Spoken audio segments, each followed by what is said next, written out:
hope all of you are doing well and staying safe at home. So, this is a new session, and in this session, we're gonna discuss the errors in measurement. Okay? So, today's topic of discussion is errors in measurement. So, basically, we know that we need an instrument to measure a physical quantity, right? So depending on these factors, only two factors there are which are included in the measurement of any physical quantity. The two factors are, one is the instrument through which we can measure the physical quantity. Second one is the person who will measure the physical quantity. Getting my point? For any kind of measurement of any physical quantity, first we need the instrument, and second we need a person who will use that instrument to measure the physical quantity. Right? Similarly, depending on these two factors included in the measurement of a quantity, we are having errors in the measurement. So basically the measurement is divided into two parts. One is called accuracy, another part is called precision.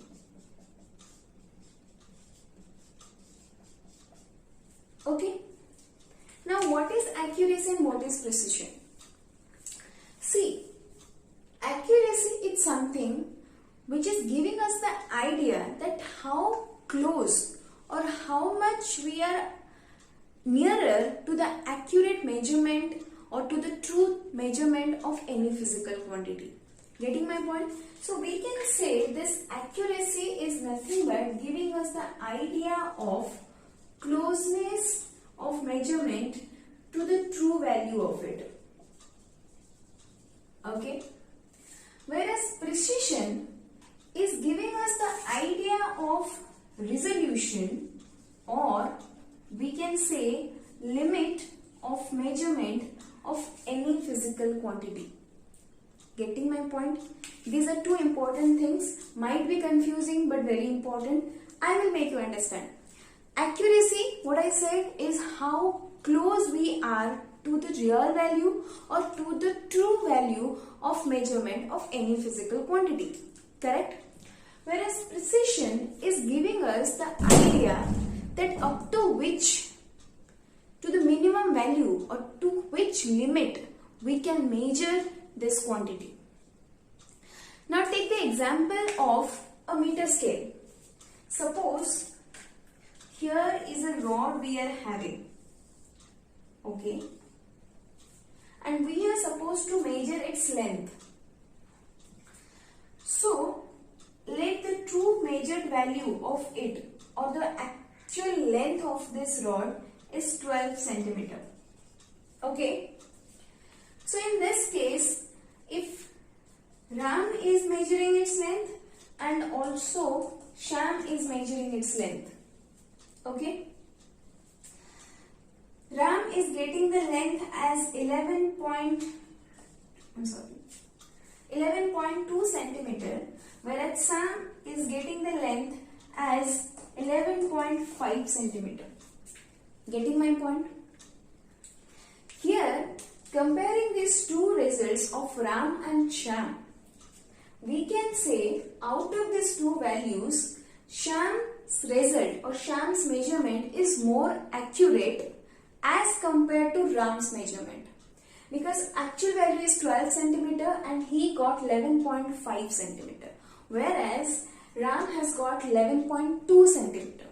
Okay, so comparing the results, we can say that Sham has more accurate result than Ram. Other than that, it is also not correct, but it has more accuracy, more close to the actual value. Okay.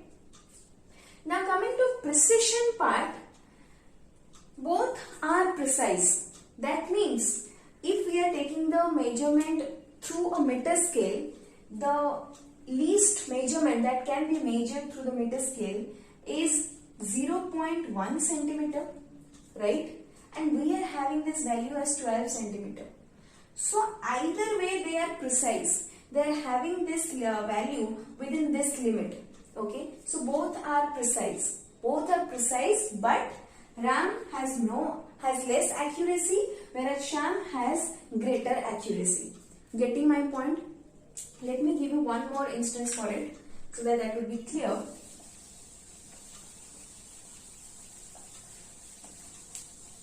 Suppose we are measuring the weight of a body whose actual value or true value of measurement is 0.520 gram. Okay. Now Ram is measuring and Shyam is also measuring. Okay. In the first measurement, Ram is getting this value as 0.51 gram. Okay. In the second measurement, Ram is getting as 0.50 gram. Okay. And in the third measurement, he is getting 0.52 gram. Okay. So just let's take the average of all the measurements. They have taken 3 measurements. So we have to add this and divide it by 3. So that will come up as 0.51 gram. Clear? Similarly, coming to Shyam's measurement, he is getting 0.521 gram. Okay. 0.520 gram and 0.522 gram. Okay. So when we will divide that by 3 by adding or we can say that taking the just average of this value, that will nearly come up as 0.520 gram. Okay, clear?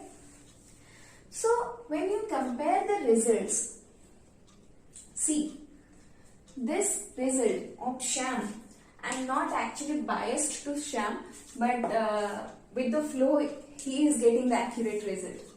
Okay, so we can say Shyam has got more accuracy. It has no accuracy because it has 0.520 and it is having 0.51. That is very less. Okay. Now coming to precision, it has precision of 0.001 gram. Because as I said, precision giving us the idea about the limit to which we can measure. That means 0.001 gram is the lowest value that can be measured with the instrument. We cannot go beyond that, right? So it is also precise. Whereas coming to Ram's case, it is also not precise because it has a limit. Ram has a limit of 0.01 gram. But we are having 3 digit after decimal and he is getting 2 digit after decimal, right? So in this way, we can understand what is accuracy and what is precision. Precision is giving us the idea to the limit to which we can measure, whereas accuracy is giving us the idea that how close to the actual value of any measurement. Clear? So next part is using, basing on these 2 things, we can say that any measurement, since it depends on the instrument as well as the person who is handling it, so some limitations will be there with the instrument as well as with the handling of the instrument by the person. So there must be certain error, or we can say there must be uncertainties in the measurement which comes up as the error in the measurement. So mathematically we can say the error is nothing but the difference in the actual value, or we can say true value, and the measured value of any physical quantity. Okay, clear everyone? The uncertainties we are getting in the measurement of a physical quantity is known as error, And mathematically we can find it out by taking the difference between the actual value and the measured value or the observed value. Okay. So as I said, there are two things on which measurement depends. So there are also several types of errors. So now let us discuss types of errors. Okay. Basically, we are considering two types of errors. First one is systematic error and the second one is random error. Okay. As the name suggests, for systematic error, it is occurring in a systematic way. That means it is governed by a particular rule. Or we can say the errors which occur in one direction. That will be known as systematic error. And let me tell you that this kind of error, as I said, it will be in one direction and it might be positive as well as negative. That depends on the value of it. Okay. The systematic error can be removed. How we can remove that? When we got to know that on which rule or on which pattern the error is coming up, we can remove that pattern, we can eradicate the rule and we will get accurate value. So systematic error can be removed. So the types of systematic error, first one is instrumental error.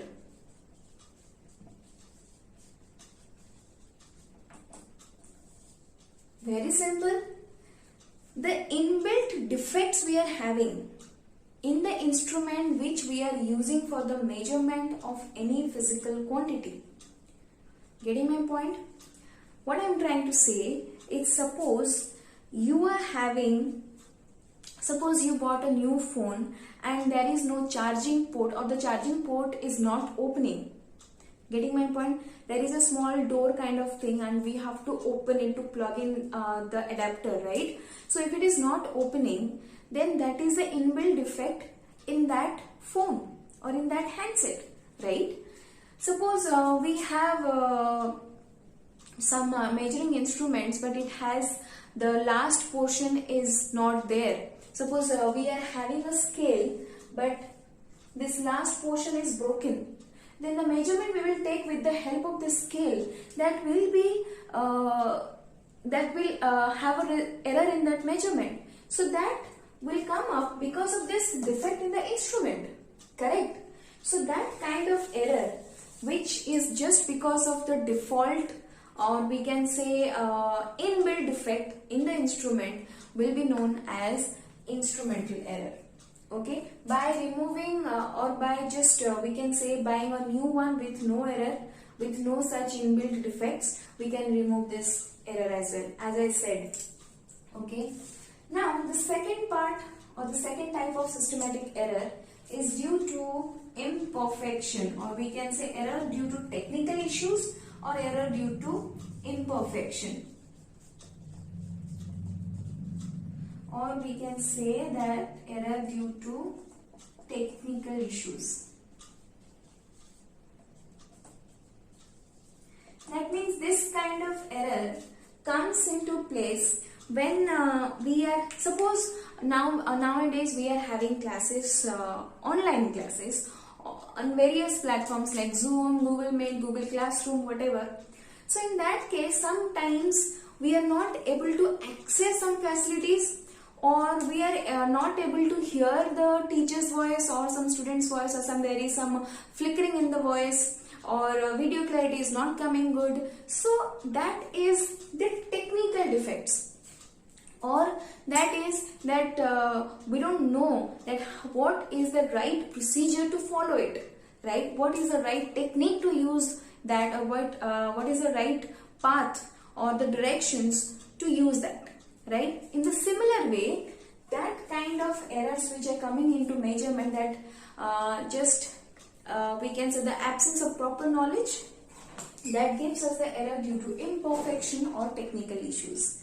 Okay, so instrumental error, for instrumental error we can take the example of we can say the weighing machine that we use to measure the weight of our body or something heavy, right? If the pointer which gives us the value, it's not lying exactly at the 0 mark and it's something lying slightly to the right or to the left of the 0 mark, then that instrument had some error, right? Now coming to this error due to imperfection or technical issues, there are some limitations to the measurement of any value while measuring it. Some instruments do not show the proper result in any condition, right? We can take the example of thermometer that we use to measure the temperature of our body. That is supposed to be placed under armpit or under the tongue. But if you put that somewhere else, suppose you put that on the joint portion of the knee, that will not give you the correct result, right? Getting my point? So that gives us the idea of error due to imperfection or technical issues. Clear? The last part of systematic error we are having, which is personal error. Personal error, that depends on the person who is handling the instrument. Maybe his personal bias, he doesn't want to do that, or he has lack of knowledge of doing that, or we can say that due to carelessness or something which is related to the person who is measuring the physical quantity will be known as personal error. Suppose in practical labs we have to take the observations, but we are not interested in doing that. So if you not observe the measurings with proper eye contact, then you will get different results and that will give you the error value. Getting my point? So that errors coming in measurement is known as personal error. Okay, so these are instrumental error due to imperfection, or we can say procedural error, or error due to technical issues are known, and also personal error are coming under systematic error. Next, we are having random error. That is just opposite of systematic error. As I said, systematic error is occurring in one direction. It has a system, it has a pattern to follow, and it can be positive or negative. Random error, it has no direction. It has no pattern to follow. It has no rule to remove the error. It can happen by any of it, like at any situation or at any measurement. So that kind of error which has no basis to measure, or arbitrary error we can say, that are known as random error. Okay, this error cannot be removed because there is no particular way to remove it, but we can correct that by taking number of observations. While we will take number of observations, by taking the average value, we can get the closest, or we can get the accuracy of the measurement. Okay, that is coming under this random error. Similarly, next we are having another type of error which is known as least count error. Before getting into this type of error, let me tell you what is least count. Now, least count, as a name suggests, least count. That means it is something that can be measured up to this value. Let me tell you one example. Suppose we are using the scale, 15 centimeter wala scale, which we have in our geometry box, right? So the smallest measurement that can be done with that instrument or with that scale is 0.1 centimeter. We cannot go less than that, right? The smallest measurement or the least measurement that we can do or that we can measure with that scale is 0.1 centimeter. So we can say 0.1 centimeter is the least count of a meter scale. Okay. Suppose we are having a clock, wall clock or a wristwatch, whatever it is. 1 second is the minimum value or is the least value that can be measured in a normal clock. We are not going for digital watch. We are not going for any battery related watch. We are going for normal wall clocks or the wristwatch, right? In that kind, the least time we can measure, we can know, that is 1 second, correct? So we can say 1 second is the least count of a clock or a wristwatch. Okay, so now coming to least count error.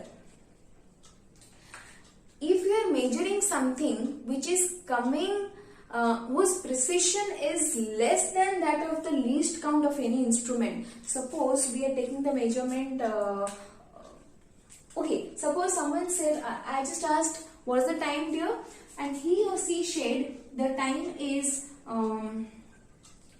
3 hours 15 seconds, I'm sorry, 3 minutes 15 nanoseconds. Getting my point? 3 minutes 15 nanosecond.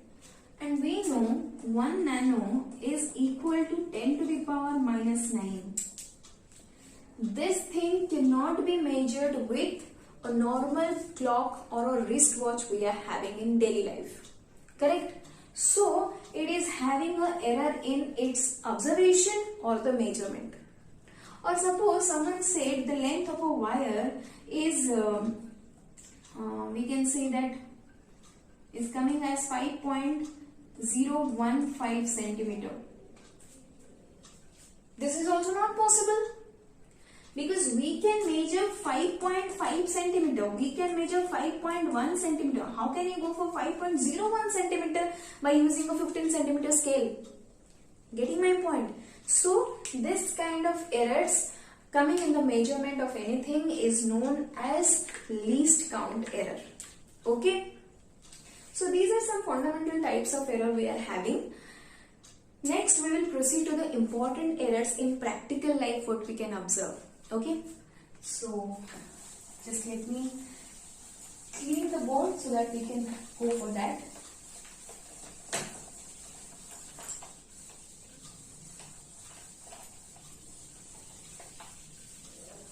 Now suppose we are observing, or we can say we are measuring a physical quantity having number of observations. That means we are taking more than 10 or 100 observations. Okay. Suppose I am taking a measurement of any physical quantity and it has observations like A1, A2, AN. N number of observations we are taking and each observation is given as A1, A2 up to AN. Okay. So, to know the accurate value or to know the true value of it, what I should do, I should take the mean of it. That means A mean I should find out. That means the average of all the outcomes. So what I have to do, A1 plus A2 plus A3 up to AN. We have to add all the observations, divided it by number of observations, that is N. So this value, or I can write it as A min is equal to sum over I equal to 1 to N AI upon N. Getting my point? In this single way we can represent this expression. This is the summation which is going from I equal to 1 to N. That means in place of I can put 1 to N. If I put I equal to 1, then that will be AI plus AI divided by N. I'm sorry, A1 divided by N. Since it has summation, that will be A1 plus N plus. Then I need to put I equal to 2. So that will be A2 by N plus I equal to 3, A3 by N. That's why the in that way the whole series can go. Okay. So this average value is known as the true value of any measurement. Okay. Clear? Now, if I will take the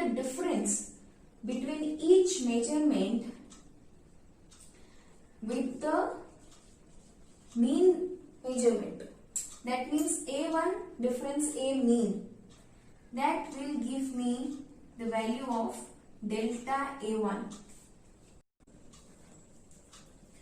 Similarly, just like A1, we can also write for the next part as A2 minus A mean is equal to delta A2. Similarly, writing for n number of observations, we can finally get An minus A mean is equal to delta An. Now, what is this? This difference in individual measurement with the mean measurement, or we can say the true value, is known as absolute error of the measurement. So basically, absolute error is nothing but the difference between individual measurement and the mean value measurement, or we can say true measurement. Okay, clear? It is represented by, I can write it here, delta A, which will be equal to the mod of AI minus the true value or A mean, where I varies from 1 to n. Okay, clear everyone? Next thing, there is one more error which is known as mean absolute error. So from the name itself, you can understand what is this mean absolute error is. Simply we just have to take the average of all the individual absolute errors. This is A1 minus A mean is delta A1, A2 minus A mean is delta A2. These are known as delta A1, delta A2, delta A3, delta A4 or delta AN. All are known as absolute errors of A1, A2, A3, A4 or AN respectively. In mean absolute error, we have to take the sum of all the n number of absolute errors and divide it by 10. That means simply the average value of all the absolute errors.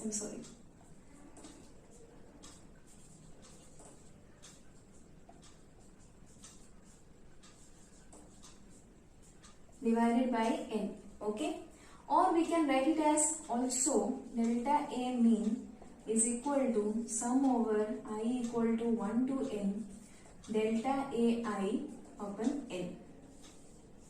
Okay, clear?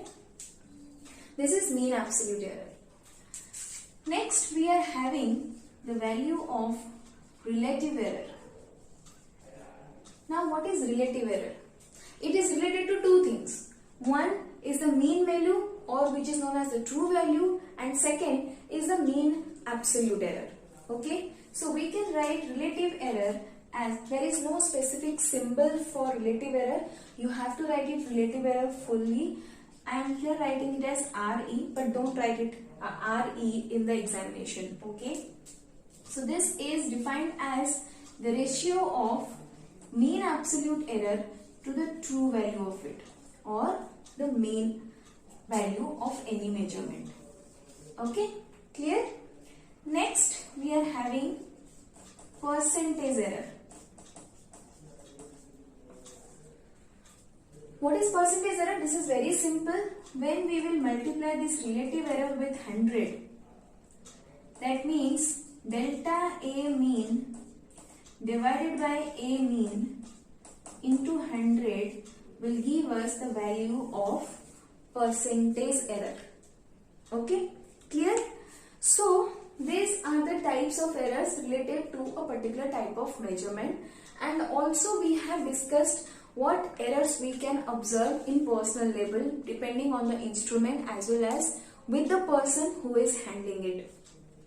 So let's have a question on this so that we can understand it clearly, that how to use this kind of formulae for error measurement. Okay, let's have it. Yes, so as you all can see, we are having this question for the measurement.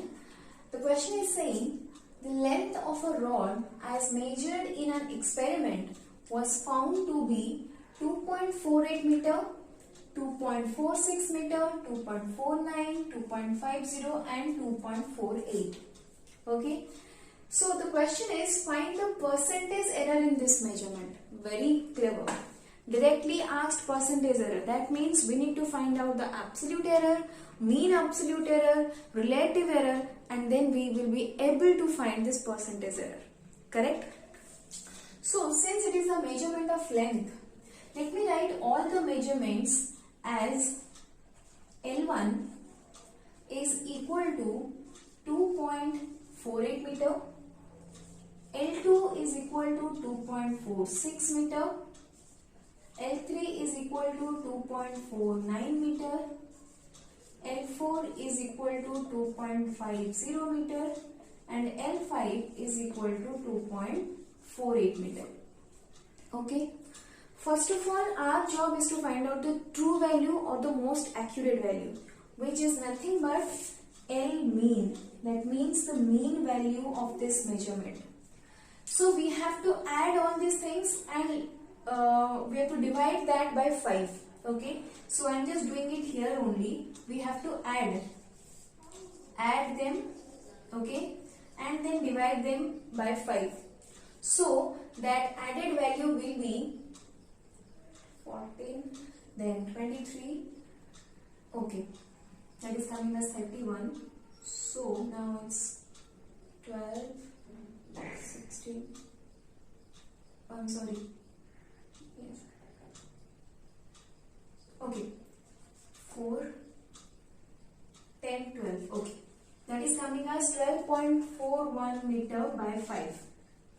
So by dividing that, we can get it as 2.48, okay, that is coming as 2.482 meter. Here I can write it as this much is equal to 2.48 meter because it is coming as 2, so that will be nearly equal to 2.48, and we are having the measurement up to 2 decimal, so we will take that. 2.48 meter is the mean value or accurate value. Next, our job is to find out the absolute errors in individual measurement. Okay, so for that thing, I can write it here, delta L1 mod is equal to L1 minus L mean. Right? We have to find all the 5 absolute errors. So that will be 2.48 minus 2.48. Okay, so that is 0.00 meter. Clear? Next part, delta L2, that is L2 minus L mean, which is equal to 2.46 minus 2.48. So that will be equal to, since we have taken mod, I can directly write it as 0.02 meter. Okay. Next part, delta L3, that is equal to L3 minus L mean. That will be equal to, yes, 2.49 minus 2.48. That will be 0.01 meter. Next, delta L4, that will be L4 minus L mean. That will be equal to 2.50 minus 2.48. That is again coming up as 0.02 meter. Okay. Then we are having the last one, that is delta L5. L5 is 2.48. Okay. So I can write it as 2.48 minus 2.48. That is 0.00 meter again. Done. We find out all the individual absolute errors. Next job, mean absolute error. So that I can write it as delta L mean. For that thing, we have to add all these things and divide it by 5. Okay. So that is 0.00, 0.02 plus 0.01 plus 0.02 plus 0.00 divided by 5. So that will be 224 plus 1. That is again 0.05 by 5. So 0.01 meter, easy one, right? Okay, now everything is done. Next part, relative error. That will be equal to the ratio of mean absolute error to the mean value of the measurement, right? So that is equal to 0.01 divided by mean was 2.48. Okay, leave it like that. You can solve it or you can leave it like that, because we in the next step we have to multiply it with 100, right? That is called percentage error. That is 0.01 by 2.48 into 100. That I can write it as 100 by 248. So that will be nearly equal to 0.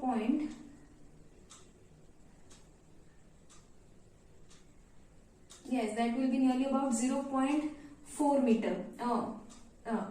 Simply like that. Okay, getting my point. So in this way, this is the answer actually. It has asked about the percentage error and this is coming as 0.4%. Okay. So in this manner, we can solve any examples which is asking to find out the percentage error, or it can ask you to find out the mean absolute error, relative error, or something like that. Okay. I hope all of you can do such examples. Okay.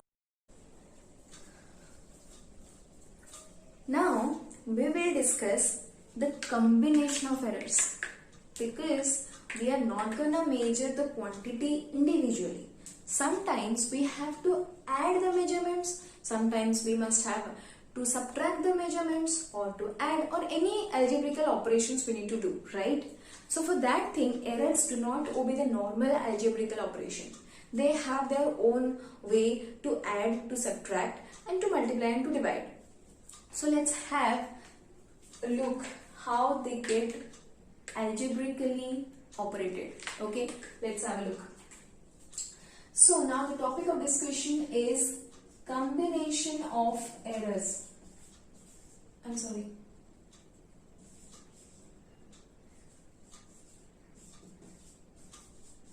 Okay.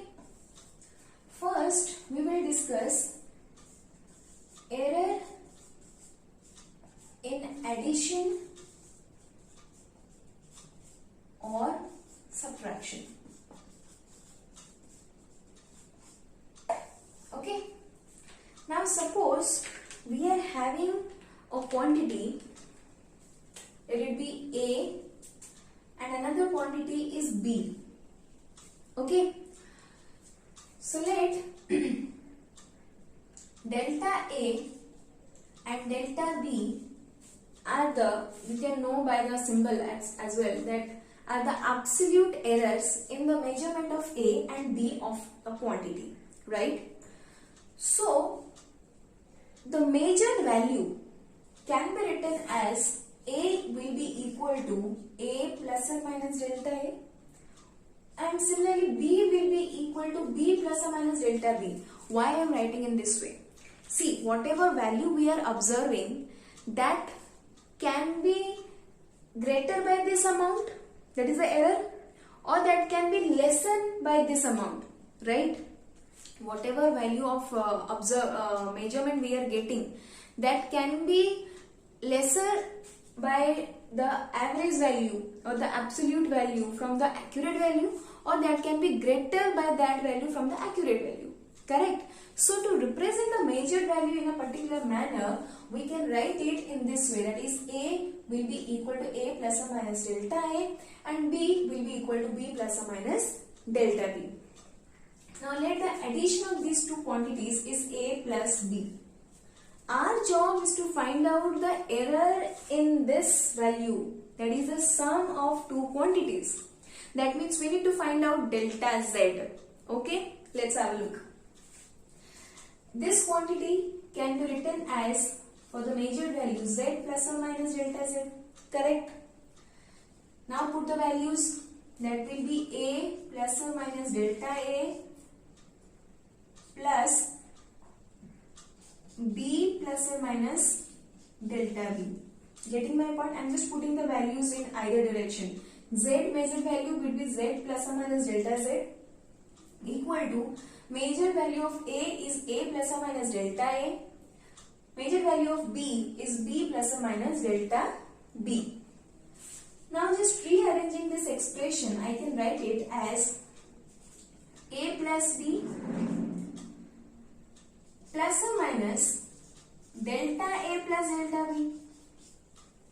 Right?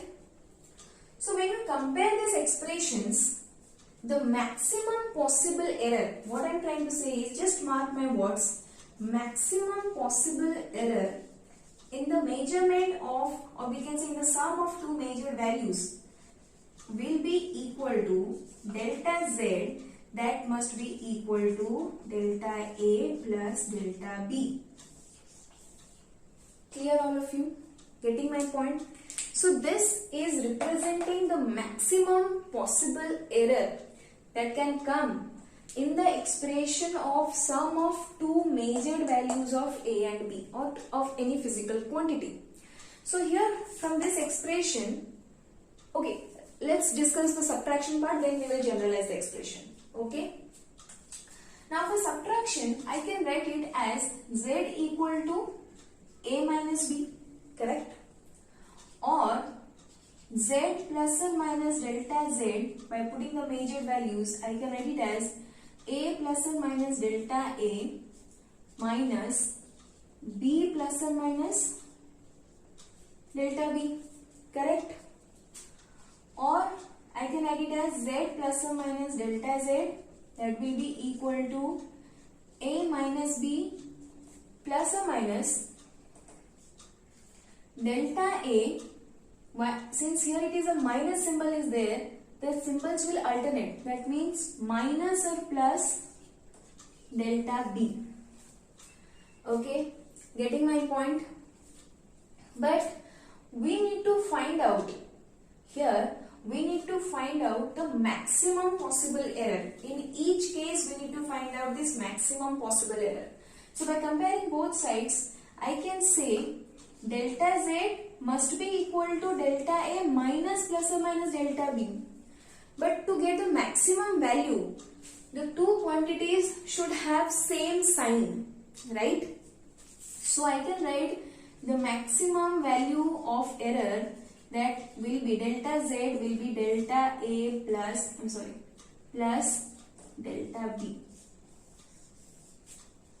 So what we have observed here, that whether we are considering the summation or the addition or the subtraction of any physical quantity, the maximum possible error in that sum or subtraction will be equal to, just mark one thing, this error is not any random error, this is absolute error.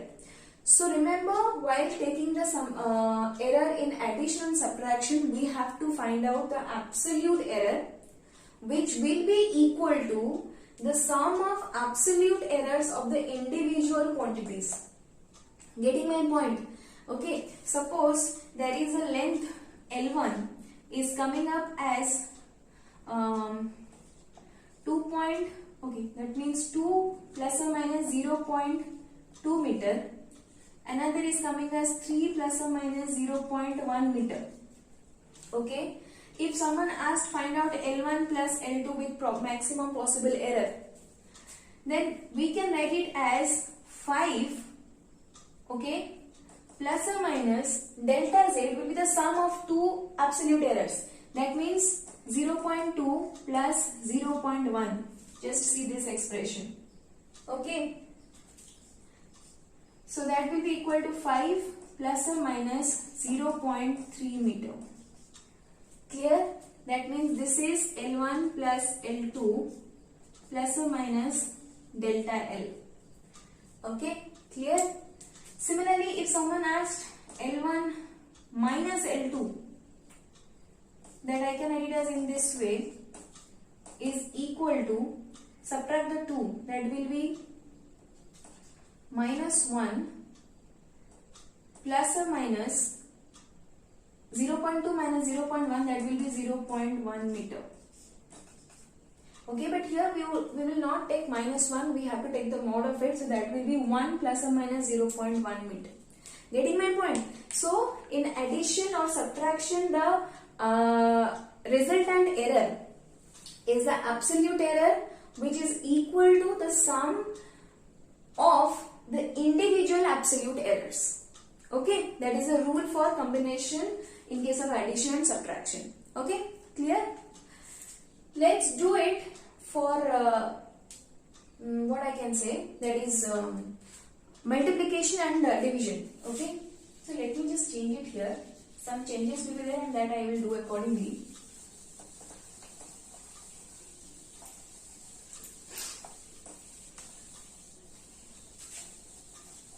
Up to this much, that will be same. Okay, so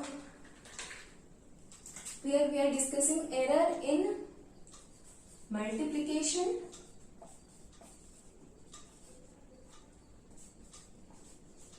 and division. Okay, or quotient you can say. So here we have to multiply, right? So Z will be equal to AB, correct? And we know any physical quantity is denoted by Z plus or minus delta Z. So here that can be written as A plus or minus delta A multiplied with B plus or minus delta B. Okay? Or that will be Z plus or minus delta Z equal to, just multiply it. Okay? AB plus or minus A delta B plus or minus B delta A, and that will remain the same, plus or minus whatever it is, that will be plus delta A into delta B. Okay, clear? Next, just divide this side LHS with Z.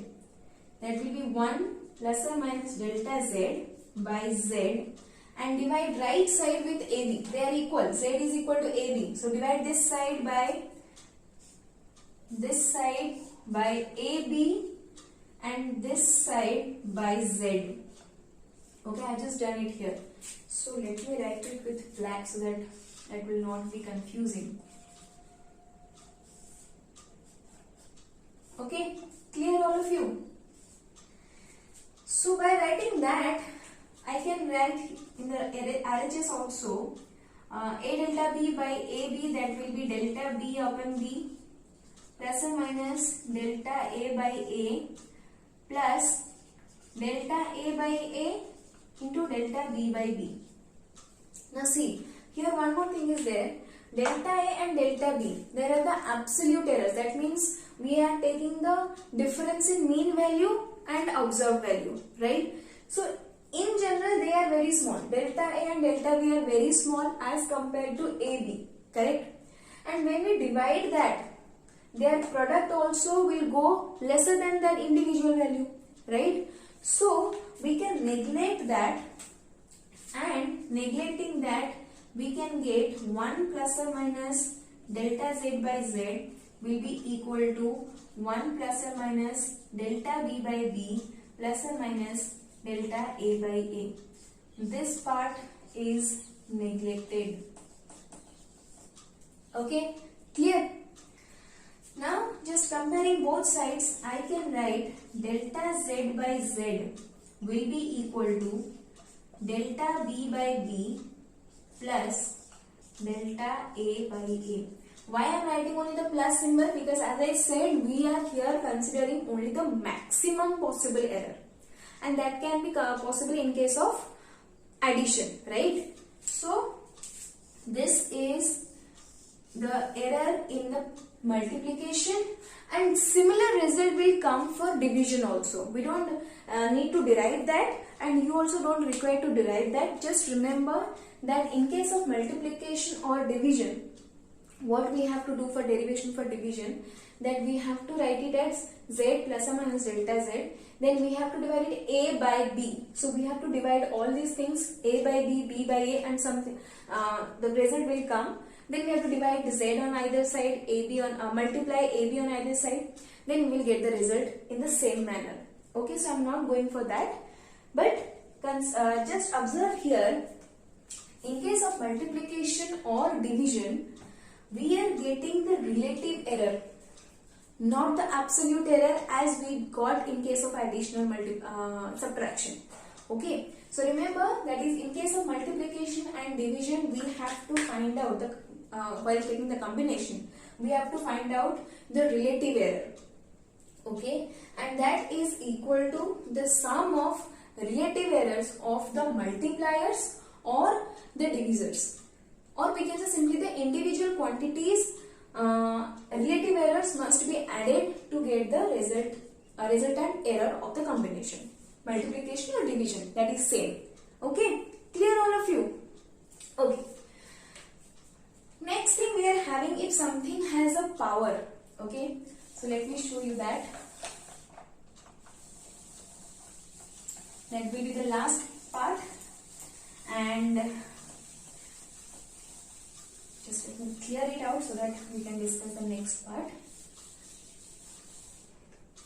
So here we are going to discuss, that is the third part actually, error in a quantity raised to a power. Okay, suppose we are having a quantity, or let z is equal to a to the power n. Okay, if z is equal to a to the power n, then z plus or minus delta z will be equal to a plus or minus delta a to the power n. Correct? Or I can write z plus or minus delta z will be equal to a to the power n 1 plus or minus delta a by a to the power n. I have just taken common a to the power n from both the terms. So I have divided it here a and the whole power is n. Right? I can do that. Now I can write this expression as a to the power n 1 plus or minus, mark it here, n times delta a by a. How is it possible? This is possible by using binomial expansion. And what is that? I am not getting in detail to that. Just remember one thing. If something is given like this, 1 plus x to the power n, such that x is less than 1, then this can be written as 1 plus nx.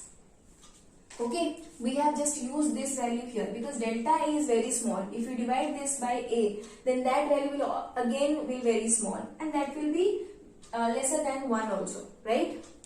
So we can, by using this expansion, we can write this as this. Okay. Now, just divide z on either side. Okay, that means we have to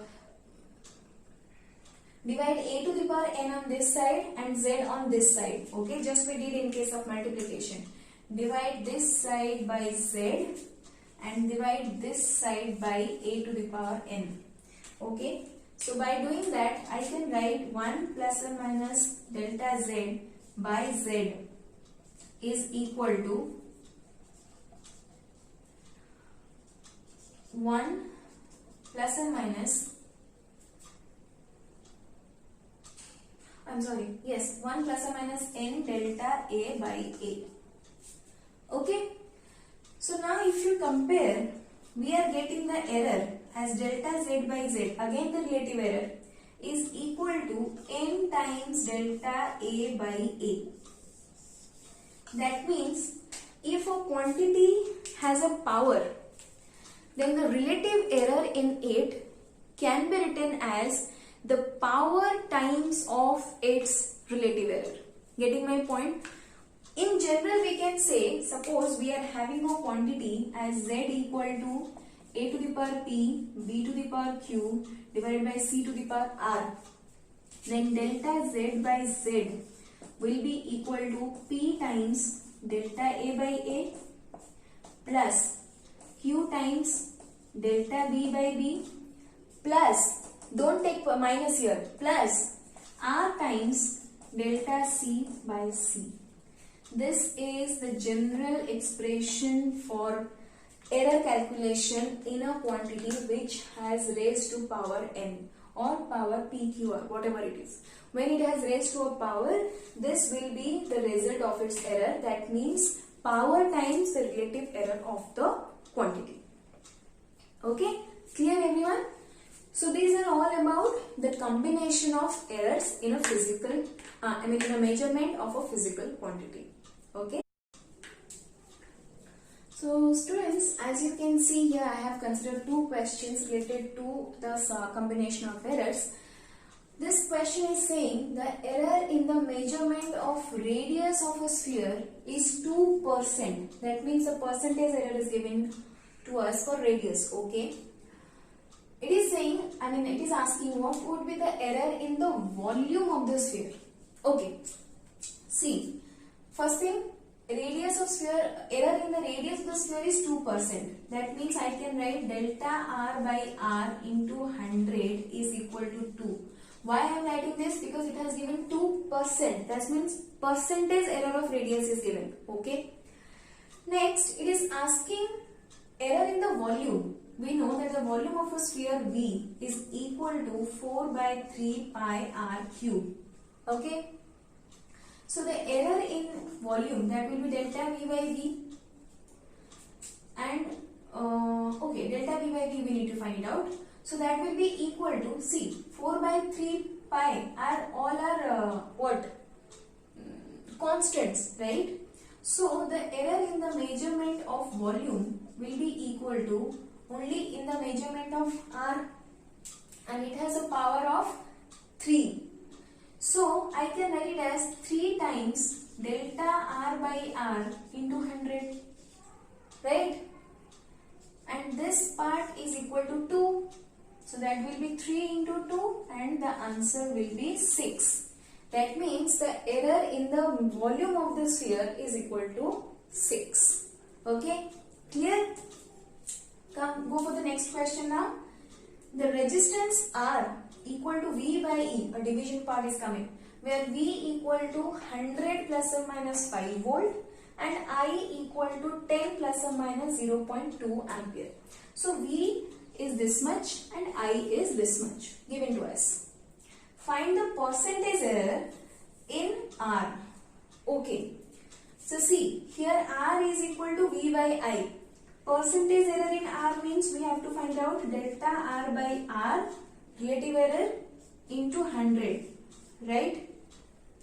So here you can see V power is 1 and I has a power of minus 1, right? Or it also we can say, if you don't take it to the numerator, that is also equal to 1. The power of I is also equal to 1. So simply we can write it as delta V by V into 100 plus delta I by I into 100, right? What is delta V? This error part. This is delta I. Okay. So that will be 5 divided by V is this part. Just compare the expression. A equal to A plus or minus delta A, and this is B equal to B plus or minus delta B in a similar way. Okay. So V will be equal to 100 into 100 plus delta I is 0.2 and I is 10 into 100. The result will be 5 plus that will be 2 by 100, so that is equal to 2. That means 7. Okay. So this is the answer. Very simple. You can see the value of resistance. The percentage error in resistance is 7%. Okay. Clear? So in this way we can proceed for the combination of errors as well. Okay. I hope all of you have enjoyed this session, and all got clear about the errors in measurement, types of errors and combination of errors. Thank you everyone.